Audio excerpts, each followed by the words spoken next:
Now, look at this poll. It's a new poll. Nikki Haley edges out Biden by 6 points. That's in a head-to-head matchup. Tim Scott edges out Biden by 2 points, again, in a head-to-head matchup. And look who's here now.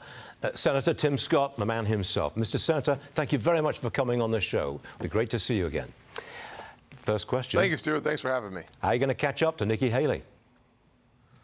Well, the good news is, as my name ID continues to grow around the country, people are coming to the conclusion that they want an optimistic, positive messenger with a backbone who understands that the conservative principles sets the captive free. I'm going to continue to focus on restoring hope, creating opportunities, and protecting the America that we all love. And Stuart, that starts with backing the blue and closing our southern border. As people get to know me more, our numbers will take care of themselves. But the good news is, my life disrupts the lives of the radical left. I am the most dangerous candidate in the GOP field because the radical left knows that my story tells the American people all things are possible in the great opportunity party. I believe you just came from a visit to a charter school in New Hampshire. I think you just walked into our studio right there. Now, is school choice big in your campaign? Absolutely. Part of my Empowering Parents plan, we have to empower parents to protect kids. Every child in every zip code deserves quality education. If you give parents a choice, kids have the best chance at life. The problem is that the teachers' unions stand in the doorway of every school and say, we're going to trap poor kids in the poor schools.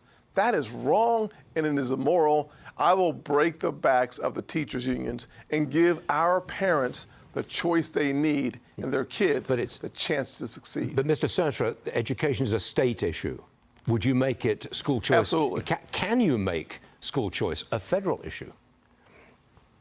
Absolutely. Here's what we know. Federalism is really important. Most of the education decisions will be made on the local level. The question is, what do we do with the two major buckets of resources that come from Washington? One is Title I dollars, two, Title II dollars for kids with special needs. You can take both of those buckets of resources, put them in a proverbial backpack, and let the parents have those resources to choose the school of their choice. That's how we make sure that more schools in the poorest zip codes have more options. Okay. The parents deserve more options, and that's how we do it. You may be surprised, I'm sure you've seen this, but your mom wants you to help her to focus on helping people. We're going to roll that tape, Mr. Senator. Roll it, please. If your son makes it to the White House, is there something that you want him particularly to focus on? People who don't have.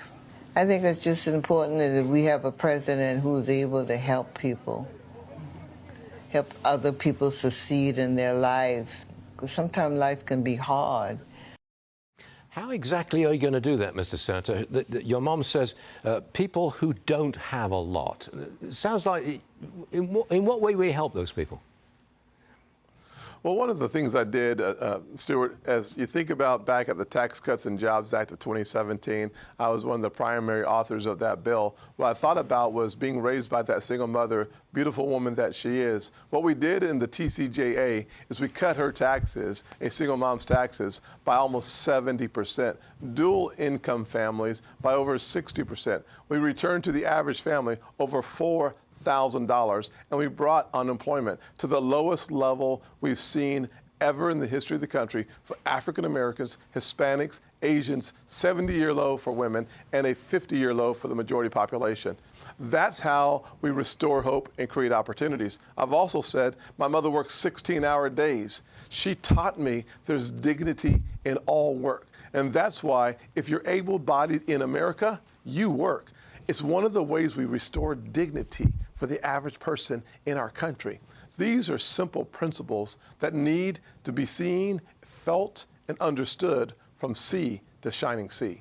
Senator Tim Scott, thank you very much for taking time out of what must be an extremely busy day, week, month, year, a couple of years. It's great to have you with us, and I hope you can come again, sir. Thank you very much indeed. Thank you, Stuart.